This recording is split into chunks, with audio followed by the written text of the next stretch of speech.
be rising and lifting, and that may have created, the facade could have given away, and then just once that gave away, it all gave away, kind of thing. But we had a wall of glass on that back side, on the Mounds side of the complex, and all that glass shattered like it's supposed to, and then he got pummeled with it. So he was, kind of like getting sandblasted is what it would be like. And so that's at least some of his stories. And John got him inside, his wife was inside, and we had Alabama Cashada for the first time. He'd come up to fix food for us. They fixed Indian tacos. If you've never had one of those, you need to try it. It's fry bread with beans and lettuce and stuff, good stuff. But they were packing up, and literally this is how things can happen. I was coming into the museum at the back door. They were under the pavilion packing up. I step into the building, and probably couldn't have been no more than 5 minutes, probably seconds, okay? Long enough for me to either ask somebody to do something or them to ask me a question about something. And Rachel opens the back door, and it's gone from being overcast. It's a bad rainy day. It's clouds. It's overcast, but it goes from being overcast to being nighttime. And I mean, she literally asked me, "Tony, what's going on?" And I said, "Rachel, you need to get the Alabama Cashada in." And she goes to ask me another question. I said, "You need to get them in." So she, at that point, says, "Come in," and that's when everything started to happen. But it was that quick, long enough for me to just talk, not like this, but just some kind of instruction or ask a question, and then open the door, the back door again, and it's nighttime. And so we're in a place, we're in a cell phone dead zone, so it's not like people were getting notices on their phone that there's a tornado coming. We're inside, the Caddo are inside, drumming and singing, so it's not like we're hearing it come. We're hearing them sing, and the women are dancing in the limited amount of space they had. And what at least gave people some warning was the fact that the Caddo were from Oklahoma, and they probably have a tornado experience more than we do. And when Chase Earls, who's a Patty knows, he's a Caddo potter, they're at the drum singing, and when their ears popped at the same time, their story goes, well, I looked up at my brother and saw that the same thing had happened. By his eyes, I knew the same thing had happened. And Chad, I think, says, "Take cover." And Caddo are probably trained. They know what that means. They started running into there's 2 doors to that classroom, so a lot of the women were actually in the classroom by the time it hit. The men were probably making their way to it. And some of the craftspeople we had set up, Wayne Earls, Jonavia Hawkins, Chad, their tables and stuff got pushed up against, and some of those were the people that were trapped, that we then had to help untangle the building and get them out after the tornado.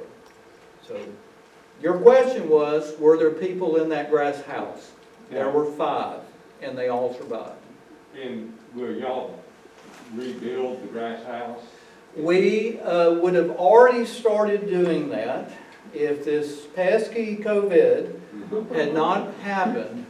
We had probably at least 2 weekends, if not 3, already scheduled into February. We opened in January, but we had some dates already scheduled into February and into March to go and cut the switchgrass at the USDA Plant Research Center between Nacogdoches and Lufkin. And so we were already looking at cutting switchgrass. We were going to store it in a large metal packing house. It was what the Forest Service used across the street to pull their seedlings. They would chill them and then put them on the trucks to ship them out. And so we were going to store that switchgrass there and then do it again this coming winter, just to make sure we had enough switchgrass to build the house. This next spring, next summer is when we're hoping to be able to stay on schedule. It may be finished before the museum is, okay? But there are plans to rebuild, so if anybody thinks they might be interested, just keep an eye on our Facebook page. It's where we'll start advertising those kind of work days, switchgrass cutting. And from making sandwiches to using a hedge trimmer to cut the switchgrass to cutting poles down, whatever you're comfortable doing, you could get involved. Some people can only come for one event. Some people came every single time we called for a work day with the first house. We had 72 different volunteers help us build that first grass house. We started in December of 15 and we built the house we finished it in July of 16. So, and the actual physical building of the house started on the 22nd of June and we were finished by the second week of July. But we had to collect switchgrass, so that we had to collect willow. So if anybody has property that's got willow on it, we'd love to hear from you if you would be willing to let us cut branches or cut smaller saplings down. The willows needed to go in the construction of the house.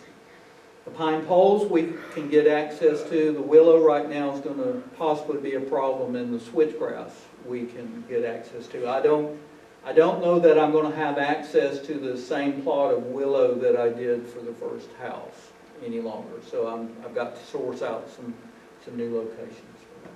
Yes, ma'am. Is Phil going to be? Phil, in the first house, we had Phil Cross. I don't know if y'all have ever had him down here for anything, but Phil Cross is a Caddo woodworker. He has made canoes in the past. He makes Bodart bows. Now his arthritis is keeping him from doing a lot of this. But we have told him, he was the construction supervisor. He is the only Caddo that I knew that had ever built a traditional Caddo house. Plus he's an engineer. Plus he's a mechanical engineer. I don't even try and get into his formula for figuring out how much switchgrass we need to put on a curved shape, but he did it, okay? And I kept begging him up. He was originally going to do a 20-foot radius house. I begged him up to 22 and a half before he got here, and then when he got here, I begged him up to 25. Well, he knew what was going to happen. We were going to run out of switchgrass, and that's exactly what we did.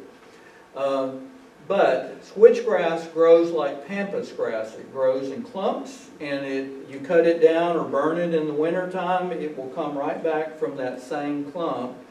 So by the time we realized we were going to run out of switchgrass, we could go back to the same place and cut more, and that's what we had to do. And but Phil, he was our construction supervisor.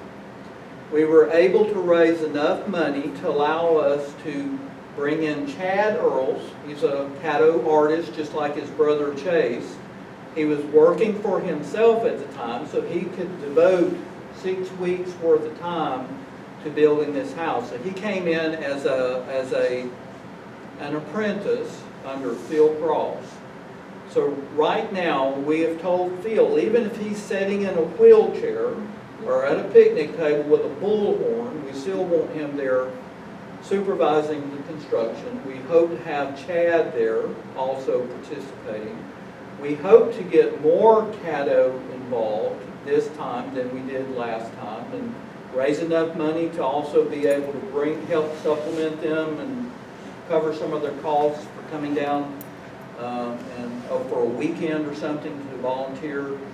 They have willow just like we do. That's one way they could possibly get involved is in the wintertime, cut willow up there for us, and we go get it and drop it in our big reservoir to keep it supple until we need it. And so that may be a way we can get more Caddo involved. But Phil Cross was our construction supervisor, and we hope to have him involved with the building of the second grass house. Yes, sir. I'm just wondering, you know what the population